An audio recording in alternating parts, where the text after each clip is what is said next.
As if they don't have too much on their plates. The Kings of Combat Sports Podcast. Neal. Wait, they talk about the things they did that day. They'll analyze the work of Triple H. Rewind-A-SmackDown. Rewind-A-SmackDown. Rewind-A-SmackDown. Rewind-A-SmackDown. Rewind-A-SmackDown. Rewind-A-SmackDown. Rewind-A-SmackDown. Rewind-A-SmackDown. And hello and welcome to everybody listening over at youtube.com/postwrestling or on our free feeds on Apple Podcasts, Spotify, etc., etc. Welcome to your Friday edition of Rewind-A-SmackDown, the go-home show ahead of Clash in Italy. I am joined by my European friend ahead of this European edition of SmackDown, Neal Flanagan. Say hello, Neal. To everybody. Yes, hello everybody. I'm speaking to you from Europe, where we have rolling power cuts as Tessitore does. We're a very underdeveloped continent. As soon as it gets hot, the lights start to flicker. Okay, that's what you're referring to. Yeah, Tessitore said this. This is very common in Europe when it's hot. Sure. Yes, that's right. So did the time zone work out in your favor at all, Neal? The fact that international viewers got to watch this at 2:00, did it give you any sort of advantage in your viewing? In theory, in practice, I didn't watch it live. I just decided I would watch it nearer to our normal viewing time, and of course on Netflix, it skips past all of the ads by the time it's already aired, so that made for a nicer viewing experience for me. Yeah, I do love the option. I did start at about 3:00. Maybe an hour delay as usual, but then just.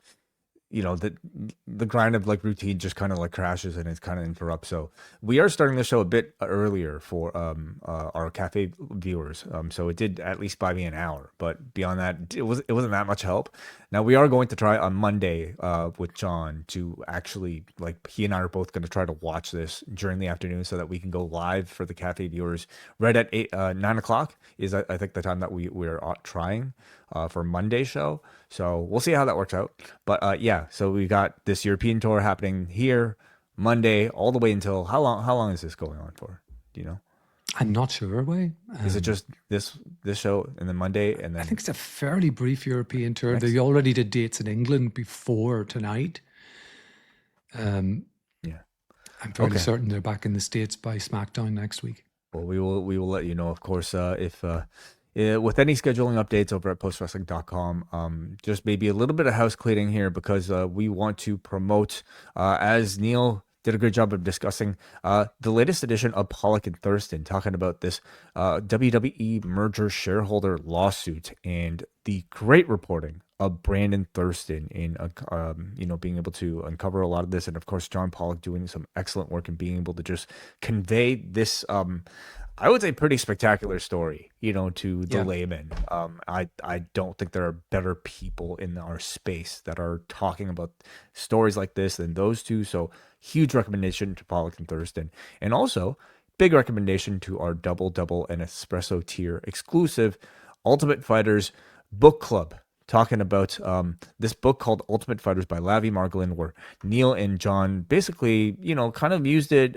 You spoke about the book, but it largely focused onto a conversation about the UFC and Donald Trump's relationship, which is, of course, very relevant information heading into Freedom 250, the UFC show taking place at the White House coming up very shortly.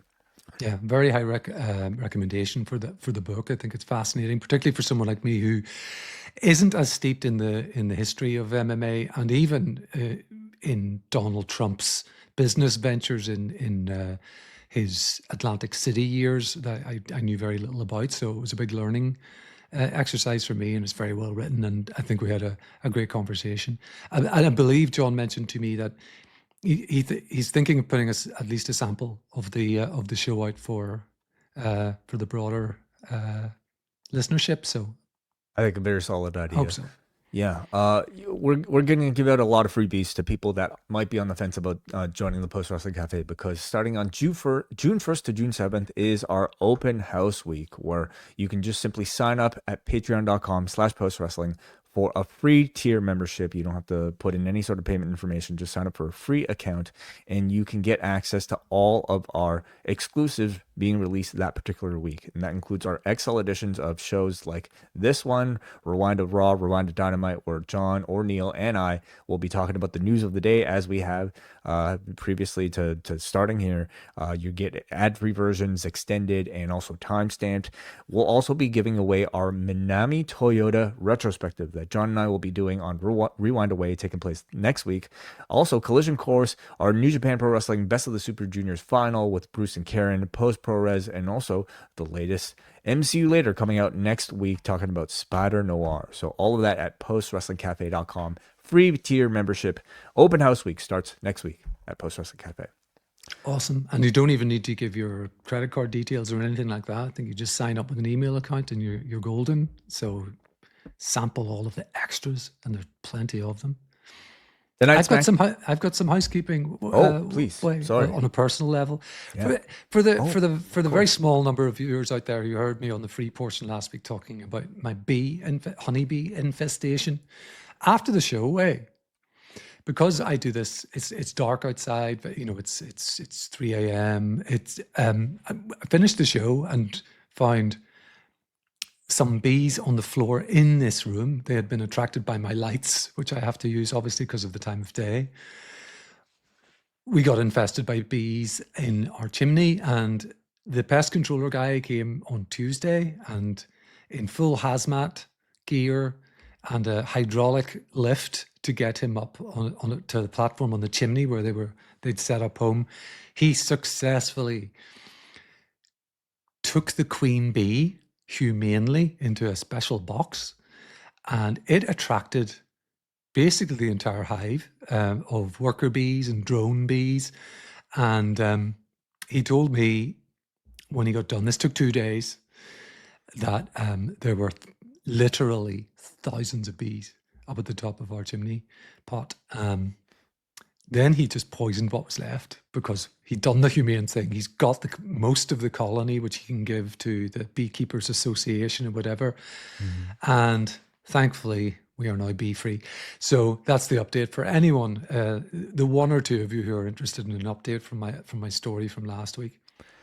So a happy ending, except for my wallet, because most of the cost of this is going to the hiring of the equipment to get this guy safely up onto the roof. Yeah. This hydraulic lift, which we had to rent for a couple of days. I'm honestly amazed.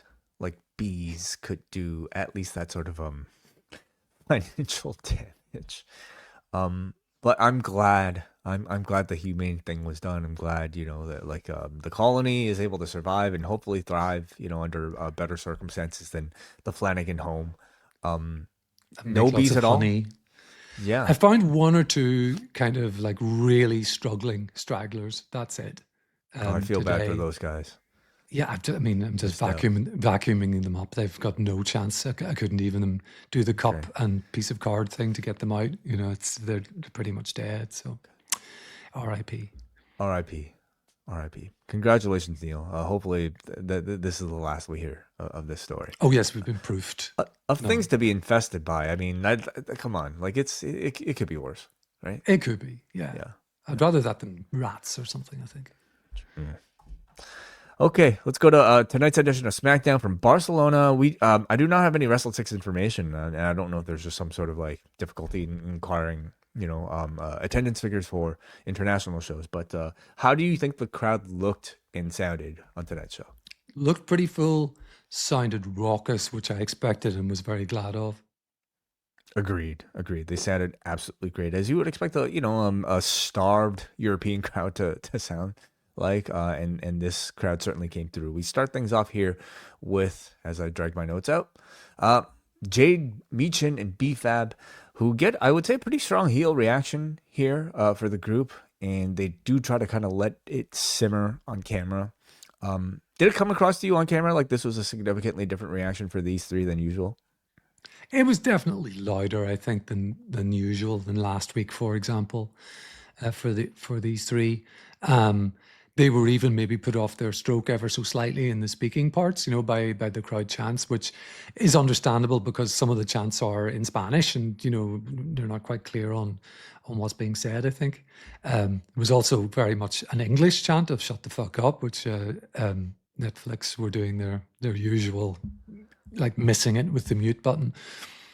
It's always the first things you learn in a different language is just the cussing. So I'm glad we could spread that to the rest of the world.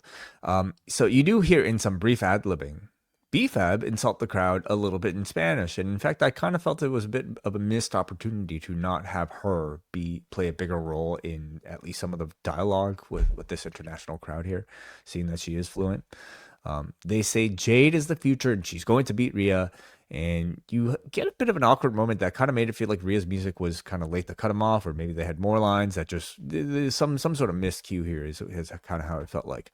So out comes Rhea Ripley, and she gets a big reaction, of course. Rhea says Jade's accomplishments have only come from using others since she's arrived in the WWE, of course referring to Bianca Belair and Naomi. Jade responds by saying that Beef and Michin are with her because they want a piece of power. And while Rhea is so weak that she's willing to work with people who don't like her. So cue Charlotte and Alexa, who come out, both getting, I would say, pretty strong star reactions here in Barcelona. Charlotte tells Jade not to mistake her hype for actual accomplishments like they've got. Alexa says she's got the resume, says Jade has the resume of a rookie. Jade calls Alexa a rag doll. Alexa says she's gone toe-to-toe with people way better than Jade and not to embarrass her before her career even gets started. So Nick Aldis comes out, makes the match, and we have our first match here in Barcelona. Your thoughts on the segment, Neil? I thought it was pretty good. Yeah, like you said, there was a wee bit of awkwardness just towards Rhea's entrance. I think Alexa shone a lot here. That it was a real burn of a line about, she gives people one warning. She's better on the mic. She's better in the ring. There was an air of reality about that, which I thought was great. Do not make me embarrass you. And the crowd really took to Alexa. They were chanting her name throughout the match and at the end of this talking segment. So I thought it was pretty good. They began the show and ended the show with go home segments for for Sunday's PLE. The ending one was stronger, but this was good. I would suggest, as far as Alexa goes, it's one of the few times on this return run of hers where she's actually shown some life, like some maybe unique sort of like spotlight, attached to her versus just being in this sort of like semi-comedic tag team with Charlotte, or just simply not featured at all. Like I think to me, like Alexa was at her best. Some might think this like whole Bray Wyatt thing might have been her at her best. My favorite Alexa was when she started on SmackDown and was the champion and just like was solid in ring, but in particular, I thought like really shone on the microphone. I don't think we've had that Alexa in a very long time, and certainly not in this like comeback, since having a child. And of course, I totally understand like I haven't seen much evolution from her since she's come back. It almost feels like she's there to just kind of like play like an established veteran and just kind of coast, if I have to be honest. Yeah, I feel like we got a glimmer here in her talking segment of how good she can be on the mic, and it's a reminder of that because she's been trapped in this. I don't mean that Charlotte is bringing her down. She's very good, but I just think these two are far better apart than they are together, and it's high time. This was a reminder to me. Maybe these two should go their separate ways. So we get our first match. It's Alexa Bliss versus Jade Cargill, and you get a really impressive looking military press from Jade that she delivers to Bliss off the turnbuckle. Jade catches Alexa's dive off the apron and power bombs her right into the barricade, taking us to commercial break. Bliss comes back, attacking Jade's knee. Michin then gets involved. Everybody brawls to the back on the outside. Alexa, alone with Jade now in the ring, misses the twisted Bliss, and Jade hits the Jaded for the victory. Afterwards, Jade hits Jaded onto Alexa onto a steel chair, prompting Charlotte and Rhea to come back out, but it is too late, so they are working some sort of injury angle to Bliss. Your thoughts on the match and angle here? Pretty brief, and particularly once the others all fought to the back, once Jade and Bliss were left together in the ring, it became a very one-sided affair. And you would expect that because Jade is going into the championship match on Sunday. So they want to book her very strongly, book her very much as the heel with this attack on the chair. So I think it was somewhat effective. Jade, I still think, has some work to do to develop in the rings, or some of her selling in the early part of the match. I just think it looks bad, still, but we'll see what Sunday brings. Yeah, I thought it was like a very average, like downright generic match, both in terms of action and layout. But I mean, both were recognized as stars by this crowd who, did pretty, like, they were very loud all throughout the evening. But I am curious with this, like, I mean, they are telling some sort of at least injury story with Bliss, prompting, I suppose, Rhea and Charlotte to stay together. I do wonder if there's something for Bliss coming out of it all that puts the focus on her, or if she's just simply there to link Charlotte and Rhea together. We'll see. Cody Rhodes is interviewed, and this is when Sami Zayn walks in. Our favorite interaction, of course. Sami Zayn says he basically tells, Cody says he has nothing to say to Sami, following Sami basically allowing Cody to get choked out last week from Gunther. Sami tells Cody that he should say sorry. He says he took care of Gunther initially when Gunther attacked last week, but how did Cody repay him? By delivering a crossroads, a knife to his back, giving him the victory. And Cody at this point says enough. He hit the move in the confines of a wrestling match, and they keep arguing as things get more heated, as things usually do between these two. Sami says that he wanted to help Cody last week because that's how he's wired. He's a good guy. He's the last real good guy. And this is when the audience boos. But he knew the right thing to do last week was to leave Cody there so he could learn a lesson. Cody says, a lesson? When I'm done with Gunther, hopefully I can teach you one. So they are certainly teasing a match between these two. We're at that point now in their relationship. In fact, noticeably, there are 2 bottles of water here that do not get smacked over. Mm-hmm. And I wonder if they took that to maybe indicate that, hey, this is a bit more serious now. We're in the serious chapter, not so much the comic relief chapter of the story. Yeah, I hope so. I love this segment. It was really good. The two play off each other so well. We've had quite a lot of these sorts of segments. And I was interested last week to see how Sami would justify last week's actions. And he did a really good job of this. He has this internal logic.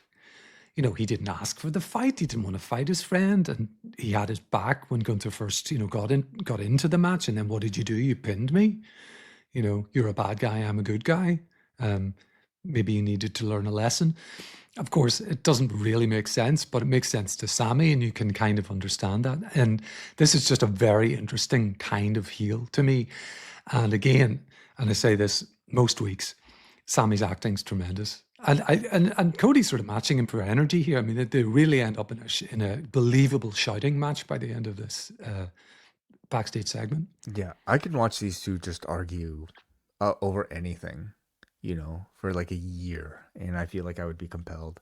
When do you think this match happens? And more importantly, do you think it's for the championship? I don't, because I see Gunther winning on Sunday. At this point, I'd be kind of surprised if Gunther doesn't win the match and therefore the title, unless there's some sort of shenanigans or a count out win or something awful like that. I really hope not. It looks like the course is set for Sami and for Cody, and I feel it will be not for the title at this point, because I don't think Cody will have it. So would that be Night of Champions, or could you see it further even? I could see it at Night of Champions. I don't think they're too bothered of the fact that that would probably be a babyface versus babyface reaction in Saudi. If that show goes ahead, sure, yeah, there's still a question mark over all of that. But yes, I could see it happening then. Yeah, Night of Champions would be interesting. Just yes, given Sami's, essentially being the Saudi Arabian representative, right, on the roster. The whole babyface feels like it's almost too late though for that sort of story. So I almost wonder if you do that match in Night of Champions in Saudi, if they would somehow have Zayn turn on a Saudi Arabian crowd, which I think might be a big ask. or if they would just simply avoid Night of Champions and maybe do it somewhere else. I wonder. All right. So Nick Aldis is with Danhausen, and Aldis tells him to stop with the experiments. Miz at this point wants him to postpone the Axiom match since Kit Wilson can't be with him tonight because Kit Wilson was denied entry to the country due to carrying too much moisturizer. Nick Aldis says, "You're up next." And meanwhile, Danhausen continues setting up his next experiment. As we have you ever been? I know you've had some travel issues of your own, Neil. Was it ever due to carrying too much moisturizer? Never. I'm well aware of the amounts of fluid that you're allowed to bring, and even one time I was not to string things. One time I was behind a woman in the security line who had, it must have equaled like 2 liters of perfumes that she was trying to get through, and they were saying no. Some people don't have the memo. Don't get the memo. Maybe they don't travel enough, and She was allowed to travel, though. They just confiscated and dumped all of her. So I guess why did this must have been pretty valuable moisturizer for Kit Wilson to rather not be here. Maybe he, insulted security with some slam poetry, and that was it for them. Of course. Just, you're not getting on the plane. Sure. So we got Miz versus Axiom up next here. And of course, a huge reaction for Axiom in his home country. And I would suggest the only time this awful for Axiom theme song has ever received this kind of reaction. The lights continue flickering in the arena, signaling Danhausen's experiments in the back. And you have, of course, a really hot crowd for Axiom with a ton of chants in Spanish all throughout the match. Miz delivers his yes kicks, but they're caught by Axiom into a dragon screw. Axiom then delivers his own version of I guess the C kicks. Golden ratio is avoided by the Miz. He goes for a springboard dive, but it's caught by Axiom into a triangle, and then it's transitioned into a Rings of Saturn as the Miz lifts him into a slingshot powerbomb. The lights flicker on and off again to distract the Miz while he's on the top turnbuckle, and this is when Axiom runs up top, countering him with the Spanish Fly, and then delivering the golden ratio for the victory, getting a win in Barcelona, which is, I guess, nice of them to give Axiom because he did have, a stronger match with Gunther last time, but it was in a losing effort. So nice of him to get a stronger win here. Your thoughts on the match and everything with Danhausen, of course. Yeah, well, the Danhausen stuff, he's just continuing his experiments. We don't get any kind of conclusion to that later in the show. I did find it kind of amusing that he's wandering around in the background with his skull and crossbones labeled poisons and all these chemicals and stuff like that. As to this match, pretty good, reasonably brief. Axiom, very impressive. It's good to see the guy wrestle. We don't see an awful lot of that. And Miz did his part as well as usual. I have quite a lot of time for the Miz. He's not the finest pro wrestler there's ever been, but in the role that he's carved out for himself, he's great. Agreed. I think again, he's an engaging part of the show for these audience reactions. And I think as just even a showcase wrestler for somebody like an Axiom to get a strong win over, I thought it was perfect usage of him here. We got Priest and Truth in the back, and Truth is still not cleared. The doctors, in fact, say that his deductible will go way up if he wrestles. So, meanwhile, the crowd is still going crazy for what sounds like, I'm assuming Axiom in the background. Of course, the show is live, of course, so they're probably going for Axiom. Truth got Priest a partner, and of course it is Royce Keys. And as we saw last week, Priest does not like Royce Keys. He does not trust him and wonders if all of this might be a setup for Royce Keys and whoever else he might be aligned with. So Truth asks if either are scared, and this is his way of, I guess, using toxic masculinity to pump both of them up. So we got Keys and Priest versus the MFTs tonight. Meanwhile, we go to the back. Sami Zayn and Johnny Gargano. Do you have any thoughts, by the way, on the segment? Not really, no. Okay. Truth going into the manosphere, with some... you scared? Sami is in the back with, at first Candice LeRae, before Sami basically tells Candice, I don't really want to talk to you. I want to talk to Johnny Gargano, because he calls Johnny Gargano the only person here who understands him, of course, along with his ride or die fans. Cardona walks in and says, Sami, what are you doing talking to a wall? Stop complaining because things aren't going your way. I've been here for 5 months. I've lost pretty much every single match. Things aren't going my way either, but I'm not complaining. So Sami and Cardona get into an argument. Sami challenges him to a match later tonight. Charlotte and Alexa are outside the trainers. Sorry, Charlotte and Rhea are outside the trainers room, and there's a lot of concern over Alexa Bliss. Charlotte says if Alexa doesn't handle Jade on Sunday, then she will. So, what is the course of direction in your opinion for all that? Do you think Rhea retains against Jade? I do. Yeah, I see that happening. And then I think Charlotte perhaps is next in line for Jade because they've been setting that up. Last week we got a tease of it. Tonight we've got even more, reason for Charlotte to go after Jade. So then up next is our match. Priest and Keys taking on Tala Tonga and Tama Tonga. Can they get along? Keys is beaten through a commercial break, and he hot tags Damian Priest, who cleans house with a lot of his spinning kicks that I know you love, Neil. Keys comes in to save Priest from Tala as the ref sends him back to his corner. So this is when Solo comes in to attack Keys, and out comes Truth because Solo is interfering. He tries to take Solo up, but Solo quickly stops him with the throat chop. Keys is distracted by all of this going on outside, which means Damian Priest is distracted by Royce Keys, and this allows Tala Tonga to deliver the T-bomb chokeslam. Yeah. T-bomb. So he gets the win with it. So we have Keys causing a distraction to the ref, leading to Truth coming down and causing a distraction, which in turn causes a distraction to Priest, who gets hit by the T-bomb from Tala Tonga for the victory. It was very multi-layered storytelling here. And it's all gone to shit for this team that at one time in this match looked to be on the same page here. So more tensions between Priest and Keys while setting up a tag title defense, you would think, for the MFTs. I guess so. Sorry, match. Challenge. Yeah, it's hard for me to care, to be honest. At this point, the match itself was deeply ordinary. I'm not impressed by Tala Tonga. My opinion is really coloured with boredom with the MFTs. As a faction, I just have virtually zero interest in them. And the logic of the Priest and Keys misunderstandings just goes over my head as well, because we talked about this last week. I just don't see any real reason for Priest to distrust this guy. Why on earth would he still think that Keys is somehow in league with Solo Sikoa? It just doesn't make sense to me. Yeah, I can't really say it's thrilling or captivating, but I do think it is a good way of, like, again, continuing to integrate Royce Keys into the fabric of this world. I like it's bringing something different out of Damian Priest that's a bit more fiery than certainly what he's doing with Truth, which is a lot more friendly and therefore not really, I think, the best version of Damian Priest that we've seen really since the Judgment Day, of course. So, but I can't really say I'm interested that much in any sort of MFT's challenge.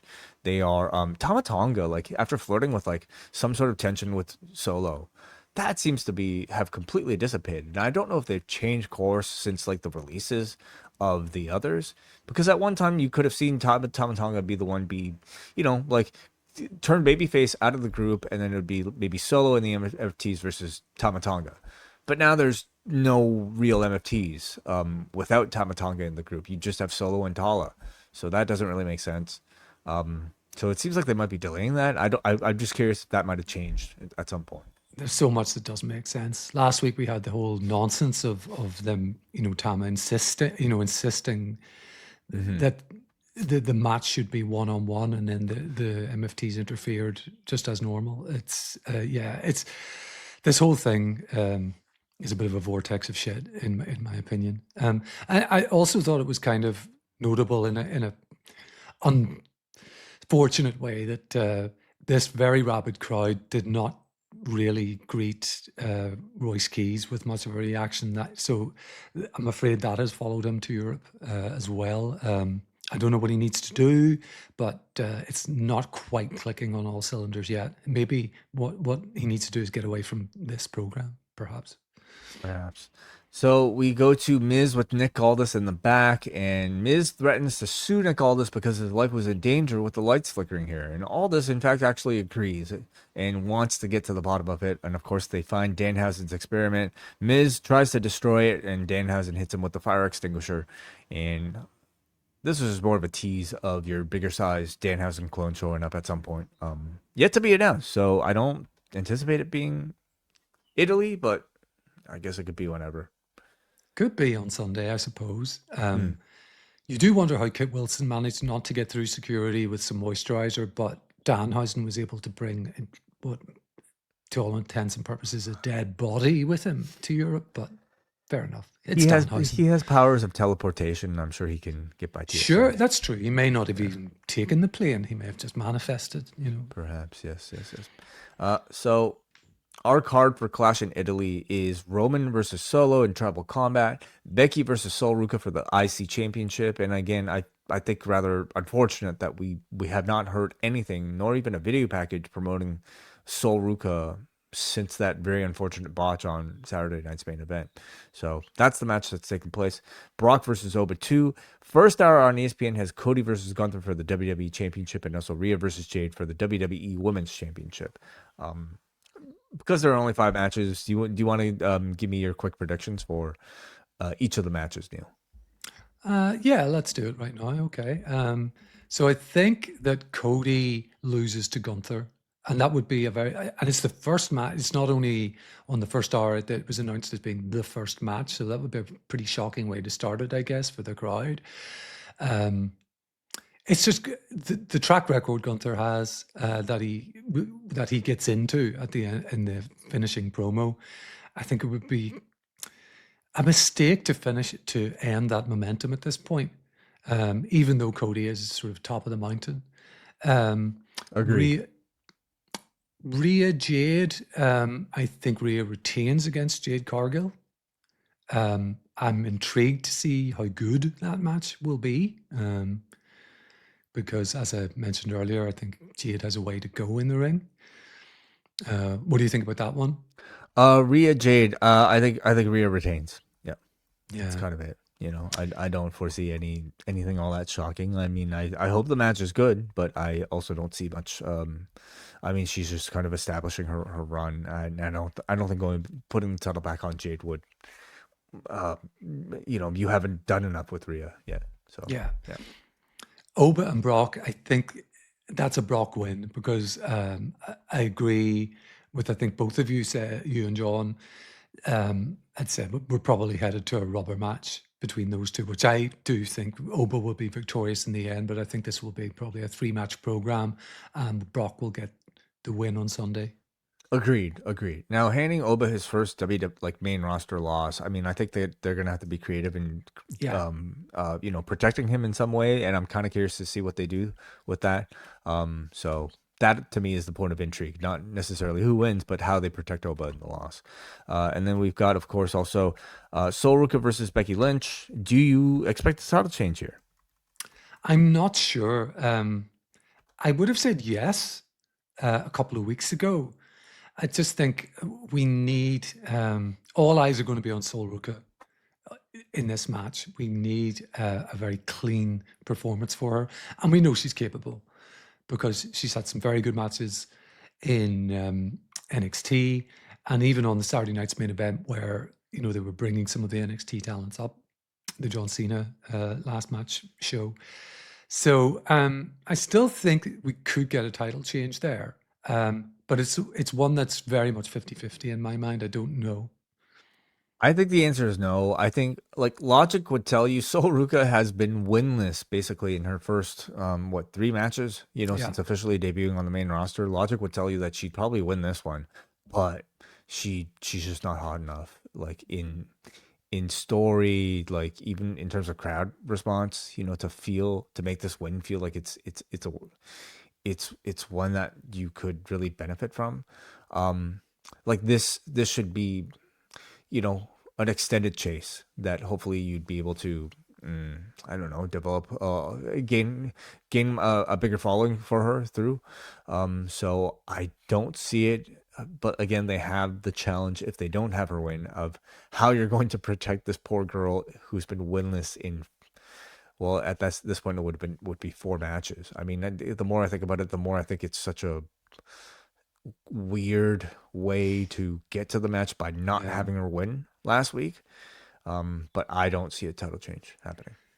I think if I think they may have originally planned for a title change if Sol Ruka had been taken to by the crowd, and I think if she'd had some blowaway in ring performances, that could have done the trick. Even though, as you and John talked about on Rewind-A Raw, the promos have been very, all this, the use of the words snatching constantly and all of that have been pretty weak. Yeah, we'll see. She could still win over the crowd. I mean, they'll certainly have that with her. I think Italy will probably be a tremendous crowd for everything on this show. But can she deliver in ring is going to be the big question. And then we got tribal combat here, Reigns versus Jacob Fatu. Title change, yes or no? No, I don't think so. And I think the more interesting story is for Jacob to be trapped in this sort of unwilling servitude, to his tribal chief. I think that's the more interesting story, and it continues. I think it will end up, their tensions will simmer, and it can continue this program maybe all the way through to SummerSlam, because Roman's appearances won't be on a weekly basis, and I think that's probably where we're headed with these two. I think Roman retains the title. I agree. I predict a very pro Roman reaction, despite the fact that I think like leading up into this entire program, it's been Jacob that's kind of been positioned as the babyface, but the star power of Reigns is going to, I would say, quite overwhelm the match. And I don't think they'll be negative towards Fatu, but they will be very, very pro Reigns. And he's the guy who should be champion, for a long time, it feels. At one point, I would have said, do the title switch, because I think Fatu should be established, but I don't feel it coming off of Monday. Not right now. So that is Clash in Italy. John and I will be back, but of course, we still have another hour of SmackDown to review here. We go to Chelsea and Tiffany, who are in the back. Chelsea thinks that they're best friends now after she helped Tiffany defend her title last week, but Tiffany is only here but she will not be walking Chelsea out. And she, in fact, says that their relationship, while she's appreciative of what Chelsea did last week, it's not that deep. And they are trying really hard to make us want to see Stratton be Chelsea's friend. So they're dangling that continuously. And but I'm just left continuing to think what an asshole Tiffany Stratton is. Yeah. Really? Anyway. I think they do a little bit to rehab her later, but not quite enough. It's just this kind of slow, friendship bonding exercise between them, which I think in the end may well be successful. We have a Grande Americano versus Grande Americano video in promotion of their mask versus mask match taking place tomorrow. And, they got a whole comic book themed recap promoting their entire story. And it's very good. I too wouldn't doubt the use of AI in the creation of this one as well, but maybe a little bit obvious considering it's all maybe 2D, Sure. No, I agree. That was my thought as well. It looked good, the comic book motif. I liked the fact that the captions were in English over a Spanish voiceover, but it was probably AI generated. At least elements of it. I mean, I really hate to not give any credit to it, because I'm sure there was a lot of work in that we don't see, but because you're introducing the element of AI into it, it's just it feels hard to give any credit to it, because you don't know how much exactly was done. Anyway, so that is taking place tomorrow. Matt Cardona versus Sami Zayn is our match that's coming up next, and we get dueling chants for the both of them. And in fact, this might be the first Matt Cardona chant in the WWE period, because I don't know if like they would have cheered that for any of his prior appearances like on this run. Not since his return. No. Yeah. So Rough Rider and the Blue Thunder Bomb are both countered. Cardona ends up delivering this sort of like kneeling Tiger Driver type of move for 2. The Rough Rider is blocked again with the power bomb by Zayn. Zayn goes for the Huluva kick, but Cardona responds by finally cutting him off with the Rough Rider. But Zayn gets his foot on the ropes for 2. And then he comes back, delivers the Exploder, then the Huluva kick, and Sami Zayn wins in what I considered to be like a pretty okay match. Cardona's run at this point, I think, is more of that, I would say, like a generic pro wrestler who offers a little bit of nostalgic connection to, your longtime roster members like a Sami Zayn or a Cody Rhodes. But I'll also say, like, if there's an attempt to get Sami booed here, it certainly didn't work at all because these fans were singing his music. They were reacting well to his win, and they really felt more like a crowd of ride or die fans to me.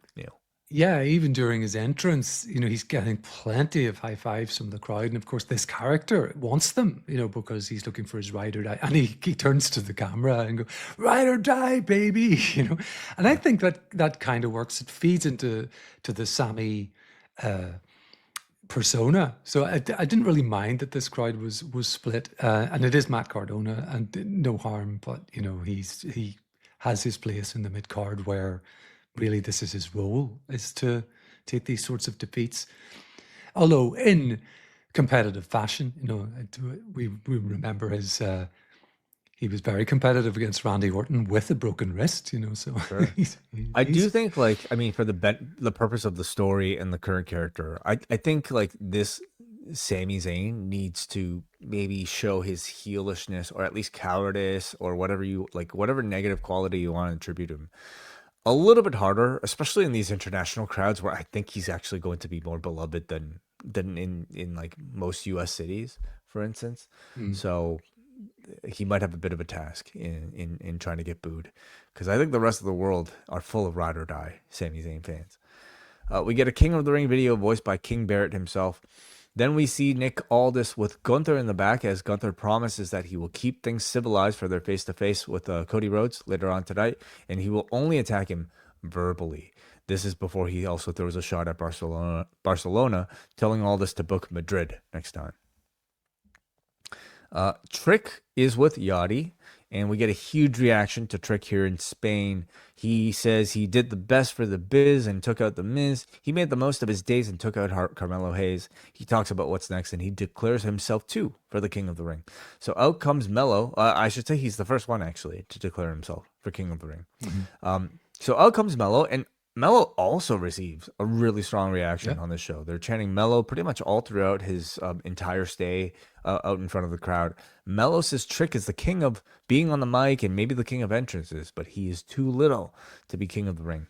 He wants his rematch for the U.S. title after Saints screwed him last week. Trick says it sounds like Melo is just making excuses for his loss, tells him to grow an inch every time he makes a new excuse. So this is when Ricky Saints comes out. He says he's going for the U.S. Championship as well. Trick starts to insult Saints, tells Saints and Melo to fight amongst themselves to figure out who's next. And then as Saints tries to talk back to Melo, Trick backhands him, which they're calling what do they call it? Trick slap. Trick slap. That's right. Yeah. Like a pimp slap, but with Trick, of course. So lots of charisma shown from Trick. What did you think about the segment here? I thought this was pretty good, and it was I think a note to the creative team that give Ricky Saints some mic time, because he's good. He's good here. I think Melo is also very good, and Trick is on another level. Like the rhyming and all of the rest of it. He's so great.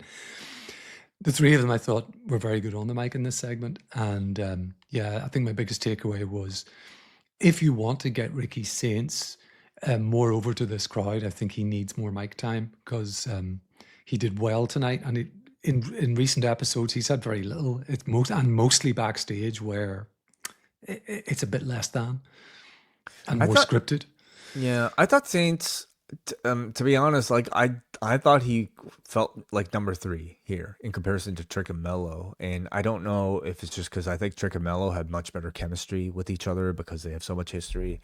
But it almost felt to me like Saints came in and kind of felt like somebody crashing a party where he wasn't invited. I didn't think he really sounded all that special, like maybe in NXT, even in NXT, he didn't sound that special. In AEW, I think he sounded special. But currently so far, in maybe other than that first interaction with Cody, nothing stands out about Saints to let me know he's better on the mic than your average guy. And again, like next to Carmelo, next to Trick, I was personally less impressed with him here, but maybe you felt differently.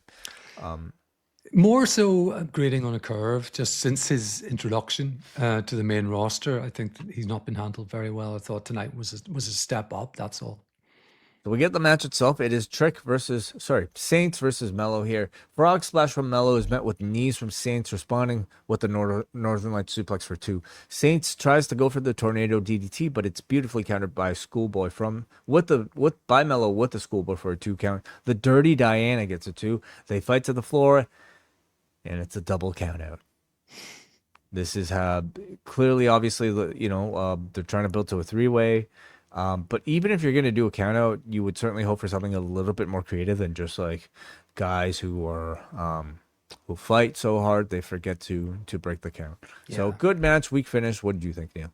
Exactly that. It was a very good match between two very good wrestlers, and a totally shitty finish that I think just brought the crowd down momentarily as well, because there's no real reason for it when two guys are just brawling at ringside and they forget that they've got 10 very long seconds to get back in. Yeah.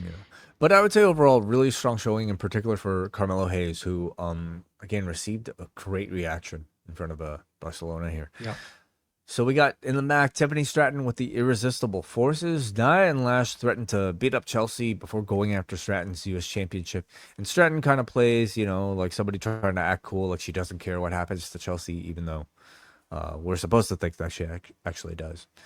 We get a video from Blake Monroe, who is not present this time, not hanging out in the back. She's back to her home, and she's writing in her diary. Says, "Dear Diary." And she starts talking about Rhea Ripley. She says, Rhea Ripley is a delicious misery wrapped in black leather. She knows, though, she is hiding from her own fears due to heartbreak and betrayal she's experienced in the past, but she can't run from me. So she's still coming soon to SmackDown, but this also makes last week's appearance feel totally unnecessary. Absolutely, particularly the fact that it ended on a coming soon. It's kind of, well, she was there last week. What are you talking about? But this was a step up from just, sitting in a bubble bath or putting on diamond earrings. At least she was saying something of some substance. So I thought in that respect, it was better. Yeah, she at least name dropped somebody, which you would think would be leading to a feud. I could also see her just kind of doing this every week, calling out a different person of the roster. She's got something established with Chelsea, right? Like, wouldn't you say? That seems like it might be something. Mm-hmm. But I would overall say they started these teasers way too soon. Like you're getting to the point where she now kind of feels like Who am I thinking about? The wrestler that they just kept endlessly teasing. Emelina?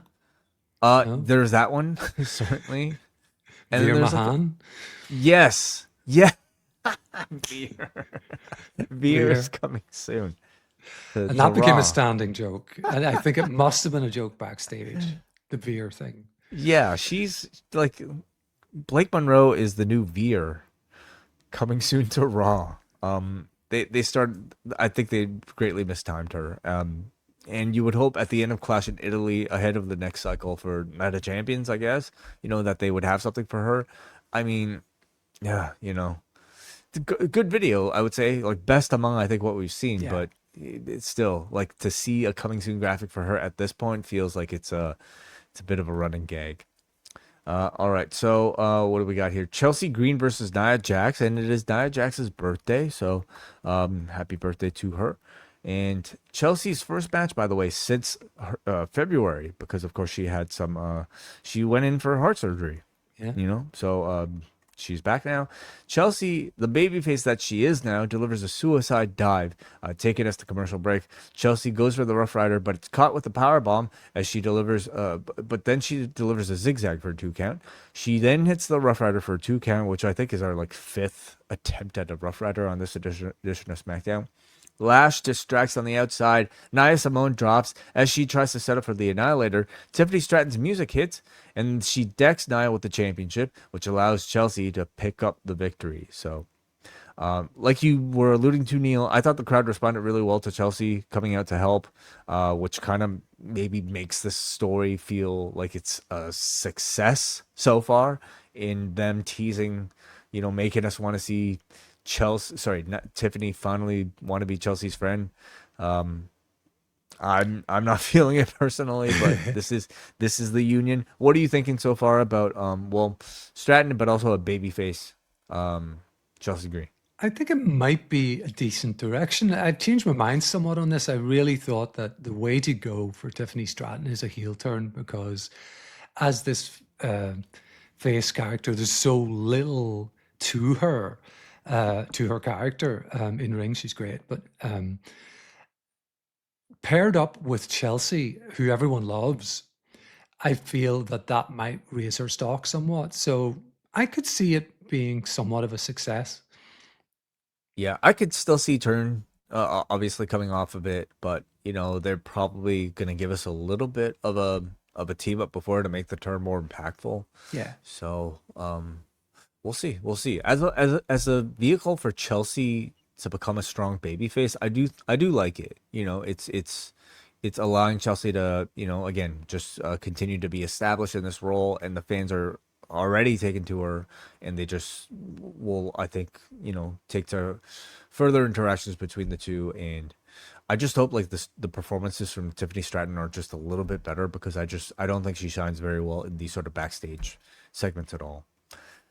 In the back, we go to Kathy with Bree and Paige. Bree says the targets on them have gotten bigger since they become champions, but they also tell us that they defended their titles more than any current champion in the WWE, which I actually would not question.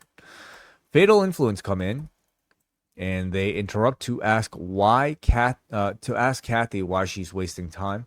And what do we got here? JC declares herself her queen of the ring, and this is when Fallon and Laney tell them that they're gonna go for the tag titles. JC says she's going for the world, and everybody will soon be under the influence.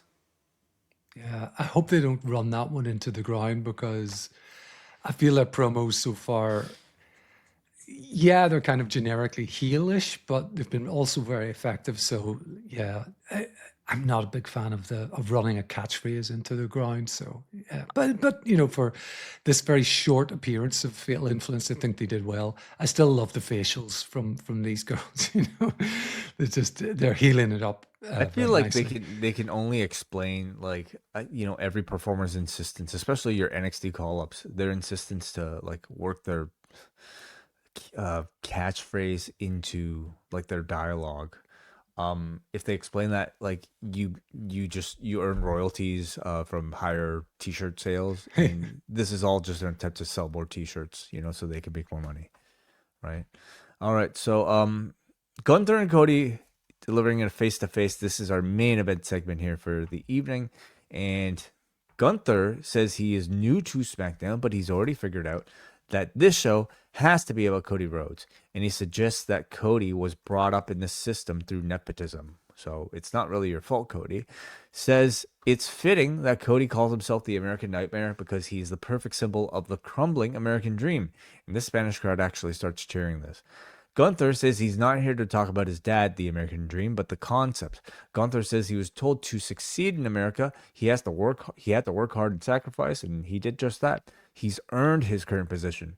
But Cody, everything for him was just a phone call away. Training, one phone call away. WWE contract, one phone call away. He left and wanted to come back and probably just did it through one phone call. He calls him an entitled brat.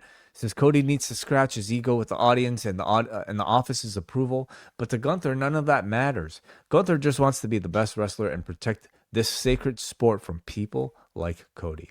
So now at this point, the crowd is actually really cheering Gunther. So he did manage to win them over with just his passion here and you know, just talking down Cody Rhodes. Gunther says Cody's biggest fan is Cody Rhodes, and he says he's not a champion but a mark for himself. Cody responds by saying if he's a mark for himself, then Gunther is a liar. He calls bullshit on Gunther not wanting to be on the posters or on ESPN or on talk shows and media, or that he does not want the crowd to sing every word to his theme song, which I think they kind of do actually. At least like, you know, in some circles, you know. Not to the level of Cody's, but you know, like he did get the Dvorak theme song back. He says he knows Gunther wants it, and he knows this because otherwise he would be talking to a 330-pound version of him. in front of a few hundred people at an indie show.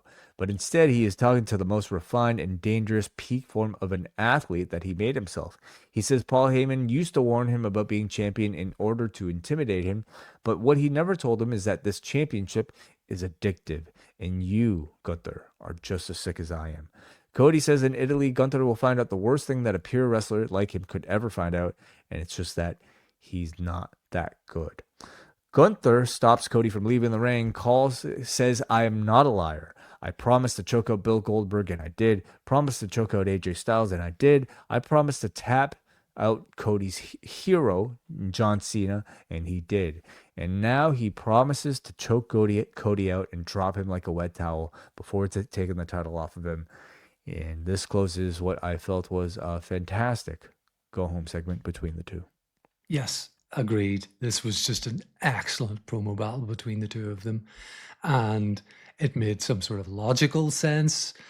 You could get what Gunther was saying, and Cody even in his response is kind of agreeing with Gunther, because Gunther says, to make it in the States, you've got to max out, you've got to work hard. And Cody's basically agreeing with him and saying, yeah, that is what you did. You've got yourself into this peak physical form, but you're still not good enough to beat me. And I just thought there was a realism and a commitment to this from both performers.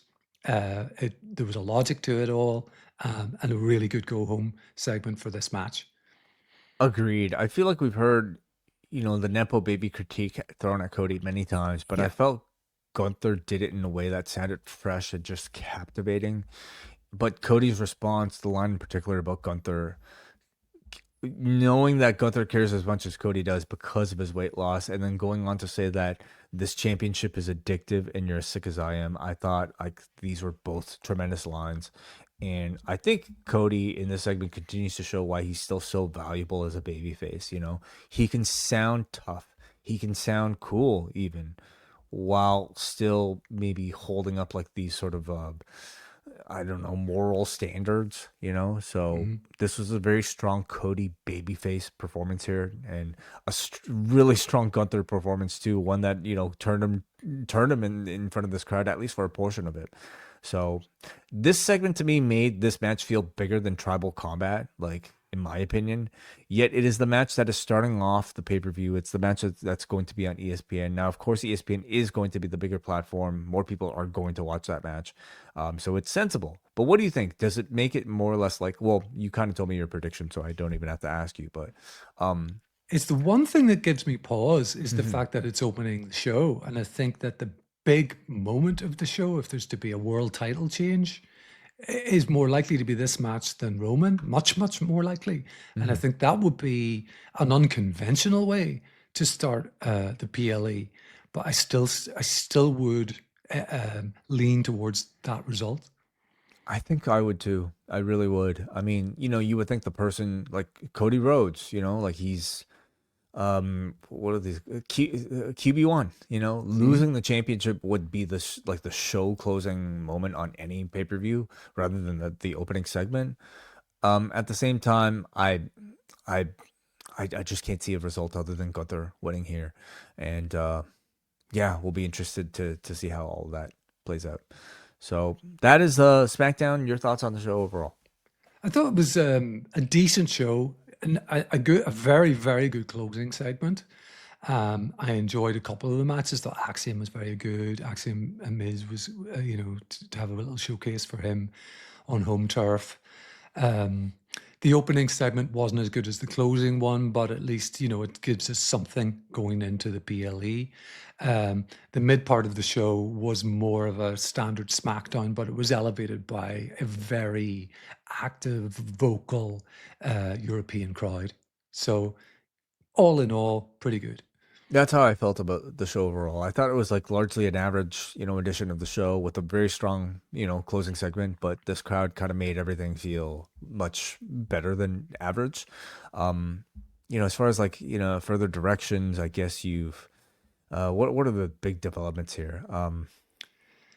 Well, I guess Alexa, getting laid out. Maybe I don't even think that's that big, honestly. I don't know. We've the continuance Nothing of that Sami. big. We've got There's nothing the that big MFT. No, there's nothing all that big as I'm scrolling through. No, it's like Danhausen. It's Axiom Yeah, getting a hometown win. Like there's really nothing. it's a lot nothing of all that stuff big. in progress. Yeah, Yeah, the Tiffany and Chelsea stuff as well. Anyway. So Blake nothing. Monroe coming soon. That is the big news here. Yeah.